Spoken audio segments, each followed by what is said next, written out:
Chapter के शुरुआत में हम देखते हैं एक बहुत ही ग्रैंड और मैजेस्टिक हॉल में ब्लू बालों वाली सेंट लॉर्ड ताई सूजी एक कमल के आकार वाले थ्रोन पर बैठी हुई हैं। उनके पास ही सफ़ेद बालों वाली मास्टर मेंग डिए, जिसने बिल्ली जैसा मास्क पहना है, और हमारा मेन कैरेक्टर पूरे आदर के साथ उनके सामने घुटनों पर बैठा है। मेंग डिए गुस्से में उससे पूछती है कि इस बागी शिष्य को रिवॉर्ड में आखिर क्या चाहिए। एमसी बिना किसी हिचकिचाहट के 3 बहुत ही रेयर और लेजेंडरी आइटम्स की मांग करता है। Infant demon soul fruit, 10,000 cure spirit milk या फिर गॉडली बोधी फ्लावर। ये सुनकर मेंग डिए चिढ़ जाती है और उसको ताना मारती है, आह ये शिष्य कितना लालची है। लेकिन ताई सूजी शांत स्वभाव से समझाती है कि उनके पवन खजाने में फिलहाल ये चीजें नहीं हैं, पर वो अपने लोगों को इन्हें ढूंढने के लिए जरूर भेजेंगी, जिसमें थोड़ा समय लगेगा। एमसी मन ही मन मुस्कुराता है और सोचता है कि ताई सूजी को मनाना तो बहुत आसान निकला, पर यहीं वो अपना असली चालाक रूप दिखाता है। वो चुपके से एक बहुत ही खतरनाक और शैतानी जादू heavenly weeping mother and son समसार सील ताई सूजी के ऊपर लगा देता है, ताकि वो आगे चलकर उन्हें कंट्रोल कर सके। सिस्टम तुरंत उसे बता देता है कि सील सफलतापूर्वक लग चुकी है और टारगेट को इसकी थोड़ी सी भी भनक नहीं लगी है। सबसे बड़ी बात, एमसी चौंक जाता है जब उसे सिस्टम से पता चलता है कि वो इस खतरनाक सील को एक साथ 2 लोगों पर यूज कर सकता है, पहली ताई सूजी और दूसरी उसकी अपनी मास्टर मेंग डिए पर। एमसी एक बहुत ही शैतानी हंसी हंसता है और मन में सोचता है, क्या एक विलन जो जहर का इस्तेमाल नहीं कर सकता वो सच में विलन कहलाने लायक है?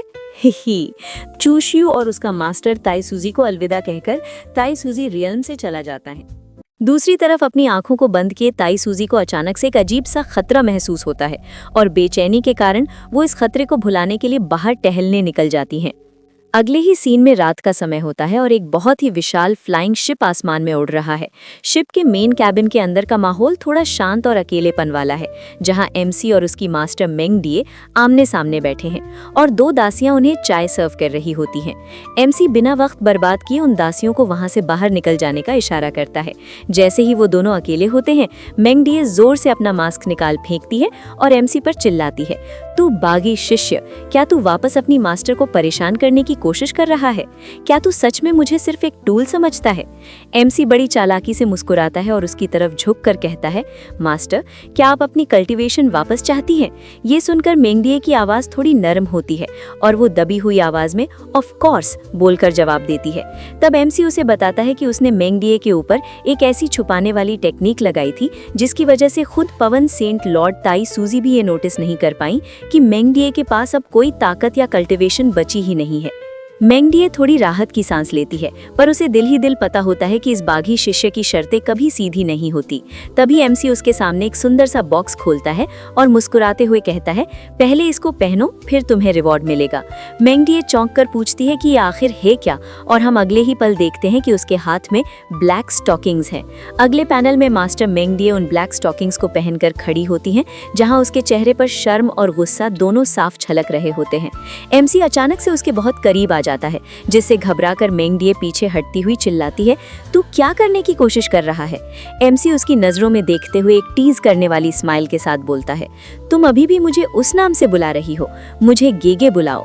मेंग डिए पूरे गुस्से और घमंड में आकर इनकार कर देती है और कहती है, सपने देखते रहो, मैं मरते दम तक तुम्हें उस नाम से कभी नहीं पुकारूंगी। लेकिन कहानी में तुरंत ही एक बहुत बड़ा और मजेदार ट्विस्ट आता है। 10 मिनट बाद का पैनल दिखता है, जहां माहौल पूरी तरह से रोमांटिक और टेंस हो चुका है। स्क्रीन पर चारों तरफ दिल उड़ रहे हैं।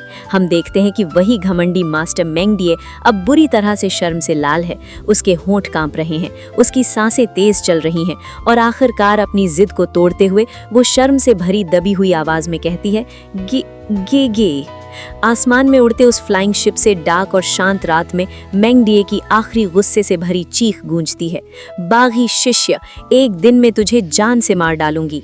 अगले दिन का नया सीन शुरू होता है, जहां पतझड़ का मौसम है और खूबसूरत ऑरेंज पत्ते हवा में उड़ रहे हैं। एमसी अपने रस्ट क्लाउड पीक के बाहर घूम रहा है और सोच रहा है कि उसने सिल्वर एम्परर सैंड वाला मामला तो सुलझा लिया है, अब उसे इन्फेंट डीमन सोल फ्रूट हासिल करने के लिए हर हाल में अपनी ताकत बढ़ानी पड़ेगी।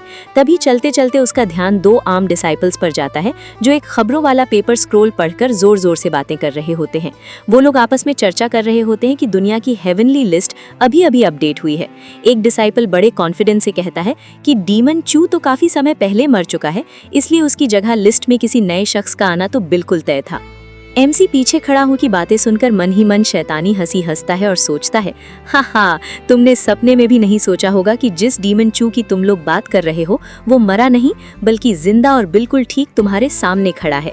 पर अचानक से माहौल का टेंशन तब बढ़ जाता है जब दूसरा डिसाइपल हैरानी से स्क्रोल में देखकर कहता है, अरे देखो, लो स्टेन स्टेज रैंकिंग में 4th पोजीशन पर अब कोई और आ गया है।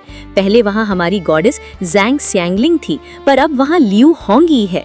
ये नया नाम कानों में पड़ते ही एमसी के चेहरे की शैतानी मुस्कान अचानक से गायब हो जाती है। उसकी आंखों में हैरानी आ जाती है, उसके एक्सप्रेशन पूरी तरह से सीरियस हो जाते हैं और वो शॉक्ड होकर अपने आप से पूछता है, वो लियू होंगी है? आखिर ये लियू होंगी कौन है जिसका नाम सुनते ही खतरनाक एमसी के भी होश उड़ गए? और अब इसकी एंट्री से कहानी में कैसा तूफान आने वाला है, ये सब जानने के लिए इंतजार कीजिए अगले चैप्टर का।